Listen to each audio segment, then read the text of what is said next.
Привет, любители и профессионалы. Ну что, сегодня я покажу вам довольно оригинальный способ заработка на холодной ковке.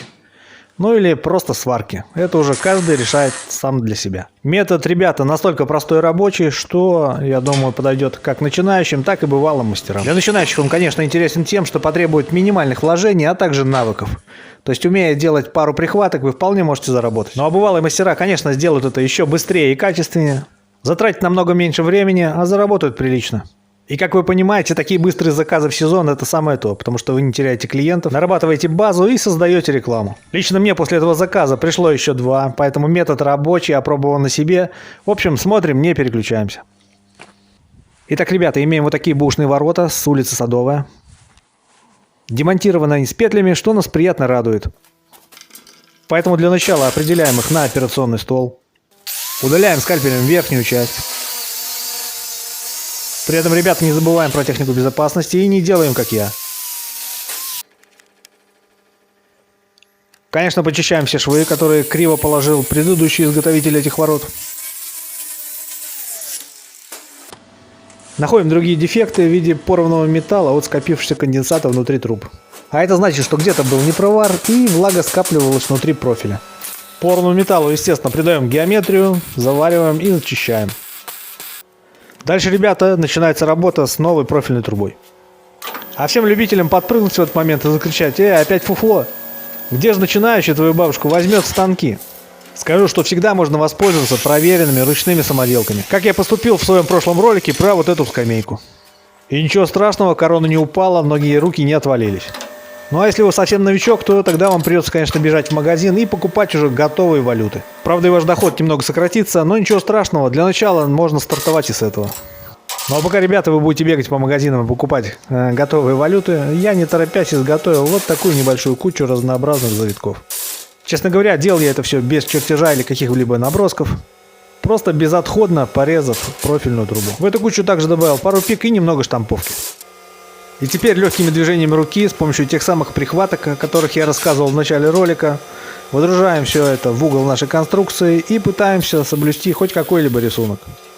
Ну а поскольку я немного на опыте, то получается все просто и быстро. Конечно, желательно соблюдать хоть какую-то пропорцию и особо не чудить с рисунком. Ну и понятное дело, что если вы сами не можете или первый раз составляете рисунок, то воспользуйтесь интернетом, там вполне много довольно достойных, простых в изготовлении узоров. Но я же с боковой частью, как видите, закончил за пару минут, и теперь переходим к навершию. Конечно, предварительно заделываем отверстие, оставшееся после крепления таблички «Улица Садовая». Опять быстренько примеряем и выкладываем небольшой, но симпатичный рисунок.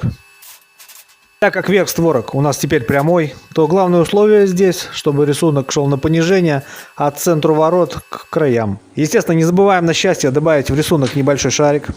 Ну а дальше за дело опять берутся прихватки. Как видите, ничего сложного, как я и говорил, справится даже начинающий. Итак, спустя 5 минут верхний рисунок, или навершие, называйте это как хотите, тоже готово. Осталось украсить середину, сюда бы очень подошла какая-нибудь штамповка, но ее, как всегда, нет под рукой, поэтому придумаем простенький незамысловатый рисунок, состоящий из 2 обыкновенных валют и небольшого цветочка.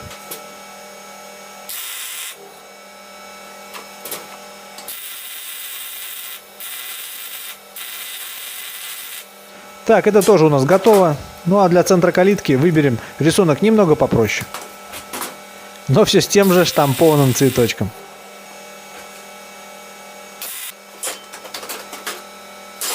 Кстати, прошлый мастер, наверное, был не в курсе, что на воротах необходима притворная планка.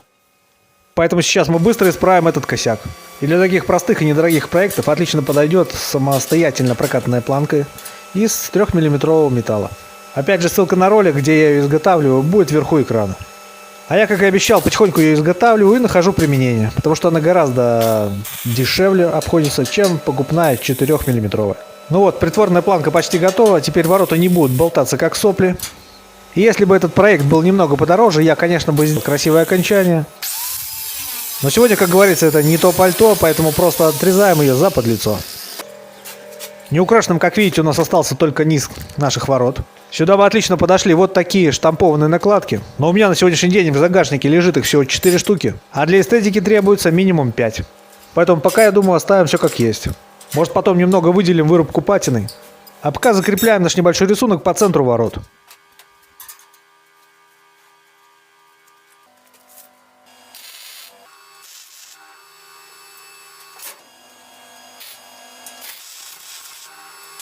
Итак, ребята, полчаса и одна створка уже готова. Еще раз повторю, что справится даже начинающий. Ведь вам абсолютно не надо выдерживать, ловить какие-то размеры. Все, что вам надо, это просто немного добавить рисунка.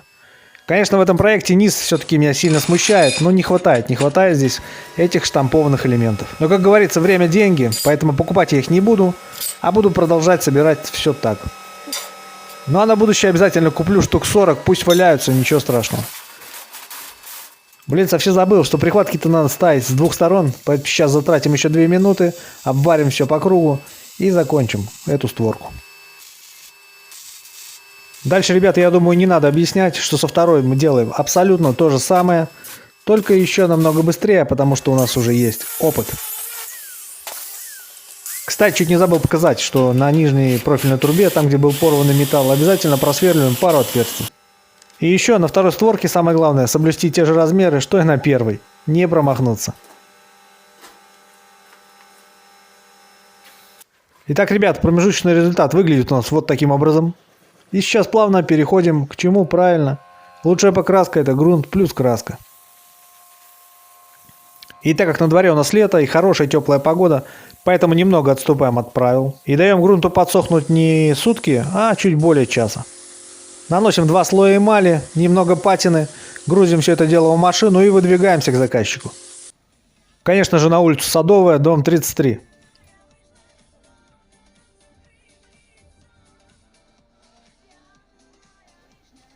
Полчаса работы, ворота оделись на старые петли, а вот калитку пришлось поварить. Плюс еще небольшой косяк с воротами. Колпак на столбах выступает практически на 6 сантиметров и мешает воротам нормально открываться. Поэтому для решения вопроса пришлось просто удалить последнюю небольшую валюту. Ну а проект закончен, поэтому подведем небольшие итоги. Я результатом доволен, заказчик просто в восторге. За небольшую сумму он получил практически новые ворота. Я же повторюсь, что с этого заказа получил еще 2. А сколько получу с тех 2, расскажу попозже. Итак, я думаю, понятно, что про то, что метод подходит даже начинающим, я не соврал. И как любая идея для заработка, конечно же, это не панацея. Потому что один посмотрит и скажет «фуфло», другой попробует и сделает себе и знакомым, ну а третий, даже без опыта, состряпает небольшое портфолио из картинок из интернета, обойдет пару удачных кооперативов и обеспечит себя работой на несколько месяцев вперед.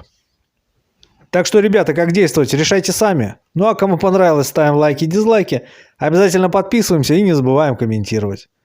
Дальше, как обычно, прямые руки вам в помощь. Всем мирного неба над головой, удачи, здоровья, прорвемся.